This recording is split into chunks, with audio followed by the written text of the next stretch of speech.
Hola, and thank you so much for joining me on the Bridge the Gap Spanish channel. My name is Keisha Villas, and I am the founder of Bridge the Gap Spanish, as well as the grammar teacher for Bridge the Gap Spanish. Thank you again for joining us, and we're going to jump right on in. But first, I want to remind you of why Bridge the Gap Spanish exists. We exist to help adults learn Spanish, help them reach that what may seem unattainable goal, help to make it actually attainable with a plan. And specifically, one of the ways we do that is we match each of our students with a native speaker. So if you're interested in learning more about Bridge the Gap Spanish and how we can help you reach your Spanish goals effectively and efficiently and with a plan, please let us know. We would love to get in contact with you. Just visit our website at www.btgspanish.com. Let's jump into our lesson. We are going to continue discussing adjectives. If you remember from our lesson last week, we talked about possessive adjectives. We're going to move on today to descriptive adjectives. I want to remind you that we have three different types of adjectives. We have descriptive adjectives, which we'll look at the definitions for each of these in a second to refresh you on that. But we have descriptive adjectives, possessive adjectives, as well as demonstrative adjectives.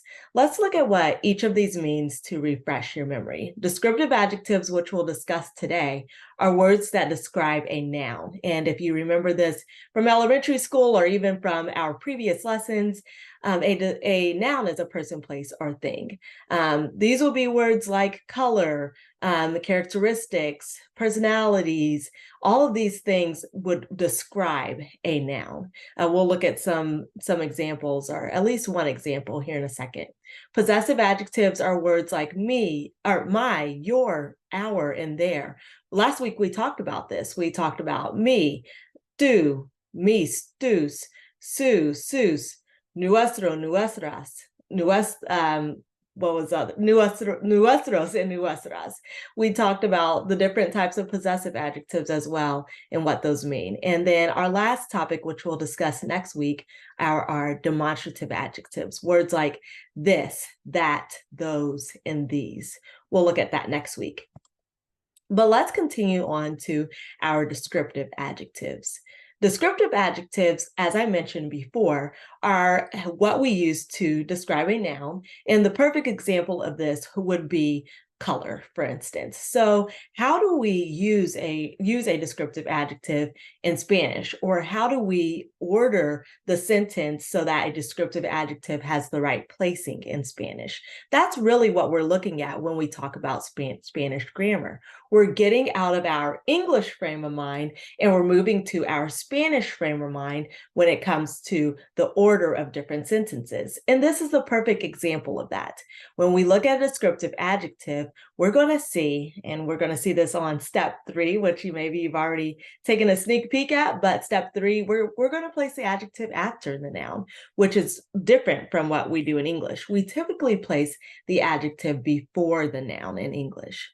Okay, I want to go through 3 steps. I like to describe this process of using a descriptive adjective in Spanish in 3 steps because it helps to get used to the process of doing this when speaking Spanish or when learning Spanish. So our step 1 is to determine the gender and number of the noun. If you were with us in our very first few lessons, you'll remember that I talked about the gender and number of a noun and how that affects so many things. We specifically talked about how it affects articles like the, with la, el, los, las, those sorts of things. It affects those.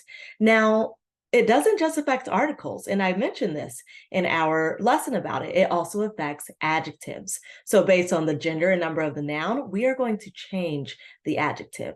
So we adjust the adjective to reflect the gender and number of the noun. And we do that in similar ways, like we add an A instead of an O to the ending at times. We add an S to the ending to make it plural, different things like that. Then last but not least, we're going to do the placement. We're going to place that adjective after the noun. Let's look at it. Let's look at an example. I hope that you're getting familiar with some vocabulary in Spanish. This is going to use color vocabulary. Here we see our example is the black cats. What are we going to do if we are translating this from English to Spanish? First step, we know that cat is gato, right? And we already know that it's a masculine word from our previous lessons.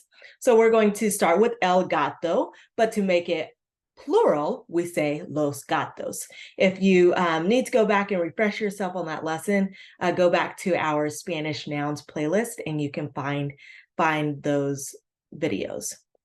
So with los gatos, which means the cats, we're looking at, is this noun masculine or feminine? And then is it plural or singular? We know that it is masculine. It ends in an O and it is not an irregular. It's not an exception. We also know that it is plural because of the los and the s at the end of gatos. We're going to now match our adjective, which is negro in this case, and we're going to match it to the masculinity and also the plurality of that noun. So we're going to say negros. So it has an O at the end, which makes it masculine. We have an S at the end, which makes it plural. Our ending step is to put all that together, put the negros at the end, los gatos negros. This is how we add a descriptive adjective to the noun. I'll give you another example. Let's say that we had the black houses.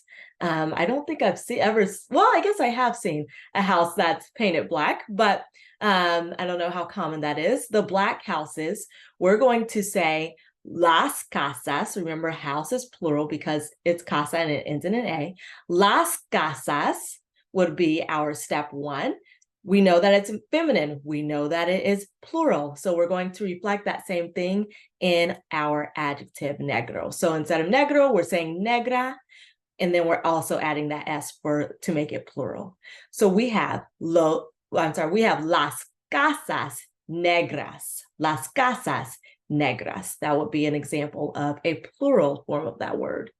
So yeah, this is what it looks like to use a descriptive adjective in Spanish.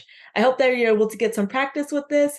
And of course, if you're looking to learn more and looking to accelerate your Spanish skills, go ahead and contact us and also subscribe to our newsletter as well.